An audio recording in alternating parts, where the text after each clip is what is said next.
اور میں آپ کو بتاؤں بڑے بڑے موحدین موجود ہیں غیر مسلموں میں بھی، اور بعض اوقات تو ان کی خدا کے ساتھ ایسی کمٹمنٹ ہے وہ مسلمانوں میں نظر نہیں آتی۔ ایک بندہ کرسچن تھا، نام اس کا ذہن سے اتر گیا، یورپ میں، اس نے اپنے بارے میں یعنی اس کی بایوگرافی اس نے خود بھی لکھی، بڑی زبردست بات اس نے لکھی، میں نے اس کی وہ پڑھی ہے، یقین کریں بندے کے آنسو نہیں رکتے، ہے کرسچن۔ وہ کہتا ہے کہ میری عمر 70+ ہو چکی ہے اور مجھے ڈاکٹروں نے بلڈ کینسر ڈائگنوز کر دیا اور میں اس دن سے خوش ہوں۔ کہتا ہے میں نے یہ بھی دیکھا ہے میرے ساتھ کتنے میرے لوگ ایک ایک کر کے فوت ہو گئے، اور میرے دوستوں کو جب کبھی کوئی بیماری کا پتہ چلتا تھا کہ تمہاری زندگی کے اتنے دن رہ گئے ہیں تو وہ لگتا تھا اس اتنے دنوں سے پہلے ہی مر جائے گا غم سے، کیونکہ اس نے دنیا کی زندگی کو سب کچھ سمجھا ہوا تھا۔ کہتا ہے جس دن سے مجھے پتہ چلا ہے نا تو میں تو بےتاب ہوں مرنے کے لیے۔ کہتا ہے اس لیے کہ میری عمر اس وقت 5 سال تھی۔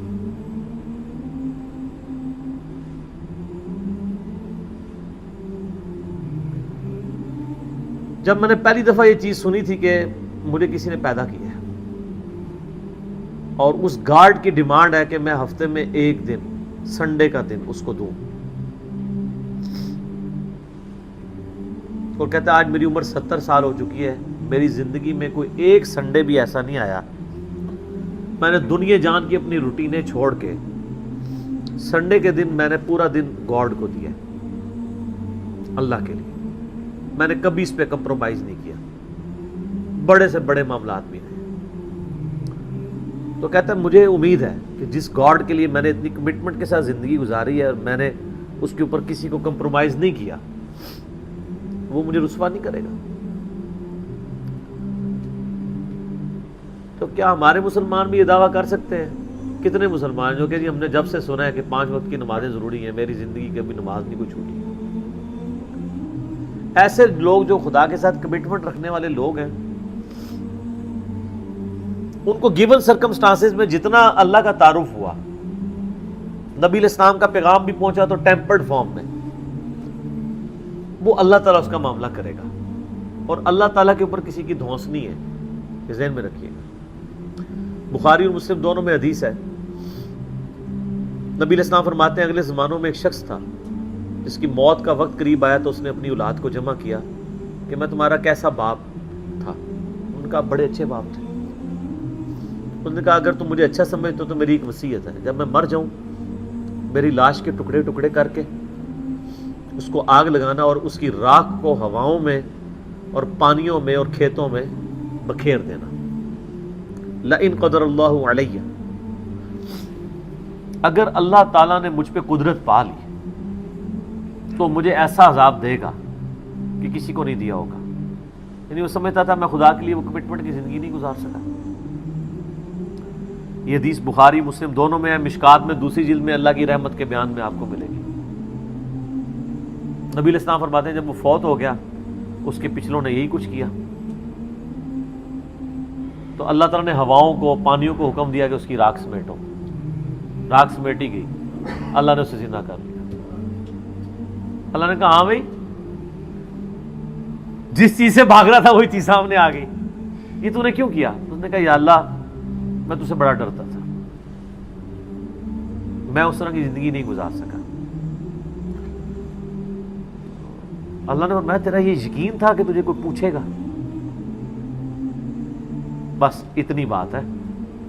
کہاں یا اللہ تھا، اور میں یہ سمجھتا تھا کہ اس طرح اگر میری راکھ یعنی کہ بکھیر دی جائے گی مجھے زندہ نہیں کر پائے گا، حالانکہ یہ عقیدہ کفر ہے، لیکن یہ کفر جزوی ہے، کلی نہیں ہے۔ کلی کفر یہ ہے کہ کوئی شخص کہے کہ مردے کو اللہ زندہ نہیں کر سکتا۔ اسی لیے میں کہتا ہوں یہ مسلمانوں میں جو جزوی شرک آیا ہوا ہے نا، تھوڑا ہاتھ والا رکھا کرے۔ جب تک کوئی اللہ کو، اللہ اور محمد کو عبداللہ مان رہے نا، اگر چھوٹے موٹے اس میں شرک آئے ہوئے نا، تھوڑا سا ہاتھ والا رکھیں، آپ ہاتھ والا رکھیں، اللہ کا معاملہ اس کا معاملہ اس کو سمجھائیں ضرور، اس کا شرک جزوی ہے، کلی نہیں ہے۔ کہ یا اللہ اسی لیے تو میں نے کہا تھا لئن قدر اللہ علیہ، اگر اللہ نے میرے پہ قدرت پا لی تو میں تجھ سے ڈر گیا تھا، تو اللہ نے میں تجھے بخش دیا۔ اللہ کو تو کوئی نہیں پوچھ سکتا نا کہ کسی کو گیون سرکمسٹانسز کیا دیے تھے، ان سرکمسٹانسز کے اندر اس نے کتنا بیسٹ پرفارم کیا۔ اب مسلمانوں کو بھی ذرا دیکھنا چاہیے کہ ان کو گیون سرکمسٹانسز کیا دیے گئے ہیں۔ ہم بالکل دین کے کنارے کنارے چل رہے ہوتے ہیں منافقین کی طرح۔ کیا ہم اپنے دنیاوی معاملات میں بھی کنارے کنارے چلتے ہیں یا فرنٹ سے لیڈ کر رہے ہوتے ہیں ہر مسئلے میں؟ بڑھ چڑھ کے دین کی بات آ رہی ناری کھوتی مر جاتی ہے، یعنی گدھا مر جاتا ہے۔ پرانے زمانے میں محاورہ بولا جاتا تھا نا، فلانے دی کھوتی مر جانا یا گدھا مر جانا۔ یہ جب وہ کام کی باری ہے تو ساتھ ہی گدھا مر گیا۔ اور کوئی اور اس میں ہمارے ساتھ کوئی ہمدردی بھی نہیں کرتا۔ میں اکثر کہتا ہوں کہ آپ دن کے وقت اپنے موٹر بائک کی ہیڈ لائن آن کر کے نا 1 کلومیٹر بھی سفر نہیں کر سکتے، آپ کو راستے میں کئی بندے ایسے ایسے اشارہ کریں گے، لیکن آپ ایک مسجد میں 50 سال تک بغیر سنت کے طریقے کے نماز پڑھتے رہے، کوئی بھی آپ کو ایسے ایسے نہیں کرے گا، کیونکہ وہ آپ کے شر سے ڈرے گا۔ آپ بھی مجرم ہے، اور وہ اس لیے مجرم ہے کہ اس کو چاہیے کہ وہ دیکھے۔ مجھے بتائیں، آپ کے سامنے ایک نابینا شخص ہے اور وہ ایک گڑھے میں گرنے والا ہے، تو آپ چیخ نہیں مار دیں گے ایک بار؟ اور وہ نابینا بھی آپ کی چیخ کو بھول کے کہے گا شکر ہے اس نے بچا لیا۔ لیکن دین کے معاملے میں آپ کسی کو پیار سے، محبت سے، کسی طریقے سے بھی سمجھانے کی کوشش کرے تو وہ آگے سے آپ کو دشمن سمجھتا ہے، لیکن دنیاوی منفعت میں نہیں سمجھتا، کہتا ہے مہربانی سر، بڑی مہربانی۔ دین کے معاملے میں، اور دین کا یہ حال ہے کہ سب سے آخری پرائرٹی پہ ہے، بچہ بھی اسکول میں داخل کرانا 10 بندوں سے مشورہ ہوتا ہے، اور دین یہ ہے کہ جس آپ فرقے کی محلے کی مسجد میں پیدا ہوئے ہیں آپ کا وہی فرقہ ہے، ٹوٹل یہ آپ کی تحقیق ہے۔ میری جو پچھلے دنوں جو ویڈیو ایک چھوٹی چڑی تھی، زندگی بدلنے والی گفتگو، اس میں نے یہی تو پرونا رویا ہے کہ ادھر تو پیکے والا ہی معاملہ چل رہا ہے۔ تحقیق کا مطلب یہ سمجھتے ہیں کہ اچھا اب میں نے تحقیق یہ کرنی ہے کہ چونکہ میرے محلے کی مسجد بریلویوں کی ہے تو بریلوی کون ہوتا ہے جس کو یہ کام کرنے چاہیے۔ وہ اس طرف نہیں جائے گا کہ میں اسلام کو دیکھوں، وہ بریلوی دیوبندی اہل حدیث شیعہ کی طرف جائے گا۔ یہ آپ نے دیکھا کتنا فرق ہے؟ کوئی بندہ کہ جی میں تحقیق کر کے مسلمان ہوا ہوں۔ جتنے بریلوی دیوبندی اہل حدیث بیٹھے ہوئے ہیں وہ اس لیے کہ ان کے باپ دادا تھے یا انہیں محلے کو وہ مسجد لگتی تھی۔ تو سر میرا ایک معصومانہ سا سوال ہے کہ اگر آپ کے محلے میں قادیانی کی مسجد عبادت گاہ لگتی ہوتی یا آپ کے ابا جی قادیانی ہوتے تو آپ ماشاءاللہ بہت تحقیق کر کے مسلمان ہو جاتے، قادیانی ہوتے۔ اور دوسری طرف حال یہ ہے کہ جاہل سے جاہل آدمی بھی میرا جیسا کپڑا خریدنے جائے نا، کپڑے کو ایسے کر کے ضرور دیکھتا ہے، لیکن دین کے کسی عمل کو ایسے کر کے نہیں کوئی دیکھتا کہ یار نماز، یعنی ہر ایک کو نہیں پتا کہ کوئی اس طرح نماز پڑھے کو میں چیک ہی کر لوں یا نماز کس طریقے پہ، اور کوئی اتنا لمبا کام بھی نہیں ہے۔ ایک مسئلے کو چیک کریں گے زیادہ زیادہ 1 یا 2 دن لگ جائیں گے، چلو 1 ہفتہ لگ جائے گا۔ سیریس لیں اللہ کو، کوشش کریں تو انشاءاللہ اللہ تعالیٰ حق تک پہنچائے گا۔ تو باقی یہ اللہ کے فیصلے۔ سر آخرت کے معاملے میں ڈرتا ہوں، یقین کریں کہ خدا بڑا بے نیاز ہے، ہمیں تو اپنی آخرت کی فکر ہے، سیدھی سی بات ہے۔ ہم تو کہتے ہیں اللہ تعالیٰ ہماری غلطیوں سے درگزر فرمائے، چاہیے کہ ہم لوگوں کے بارے میں فیصلہ کریں۔ میں تو اپنے بدترین دشمنوں کے بارے میں بھی قطعاً یہ یعنی جرأت نہ کروں کہ میں ان کی آخرت کا فیصلہ کر دوں، ناٹ ایٹ آل۔ آپ دیکھیں میں یزید کے بارے میں، میرے بارے میں میں بڑا سخت رویہ رکھتا ہوں، لیکن کبھی آپ نہیں سنیں گے کہ میں نے اس کو کہا ہو کہ وہ جہنمی ہے۔ آخرت کا فیصلہ اللہ نے کرنا ہے۔ دنیا میں ڈنگے کی چوٹ پہ جس نے غلط کیا اسے غلط کہیں گے۔ آخرت کا معاملہ جو ہے وہ چونکہ اللہ کے پاس ہے، اللہ کا فیصلہ ہے جس کے ساتھ جو معاملہ کرے۔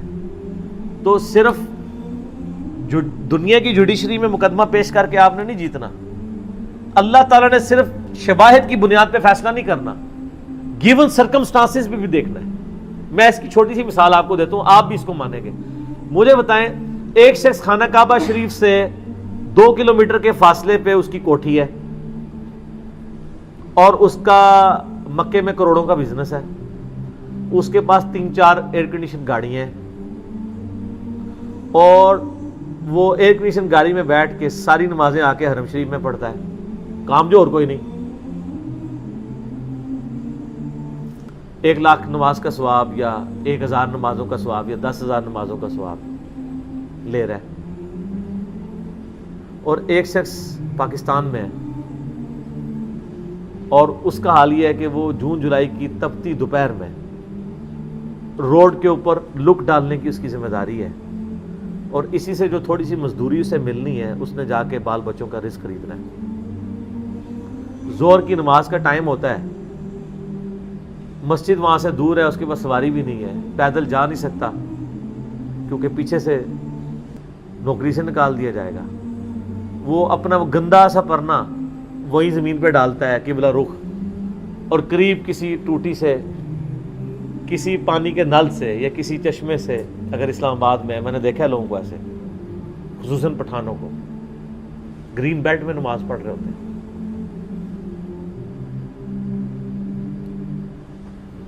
اور وہاں پہ بغیر جماعت کی وہ قبلہ رخ کھڑے ہو کے نماز پڑھ لیتا ہے.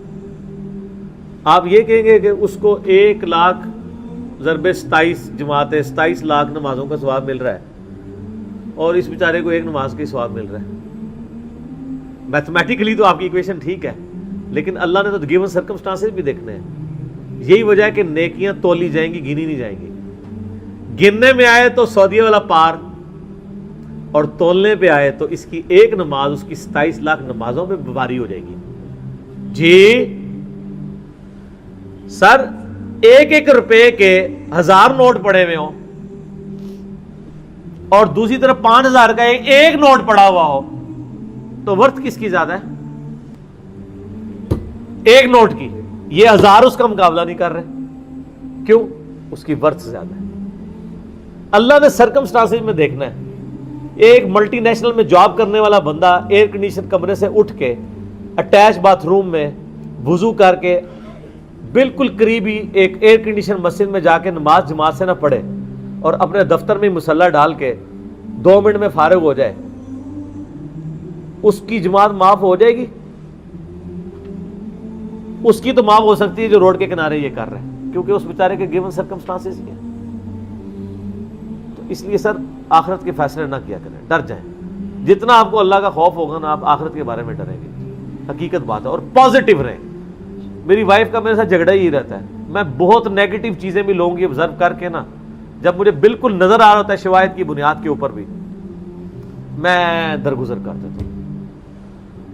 تو وہ آج بھی مجھے صبح کہہ رہی تھی کہ ایسے کیوں ہوتا ہے. میں نے کہا غصہ مجھے تم سے زیادہ آتا ہے، میری طبیعت زیادہ تیز ہے.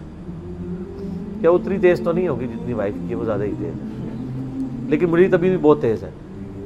لیکن میں جب یہ سوچتا ہوں کہ یار اس کو جو اللہ نے حالات و واقعات دیے تھے، اگر مجھے دیے ہوتے شاید میں اس سے بھی برا آدمی ہوتا.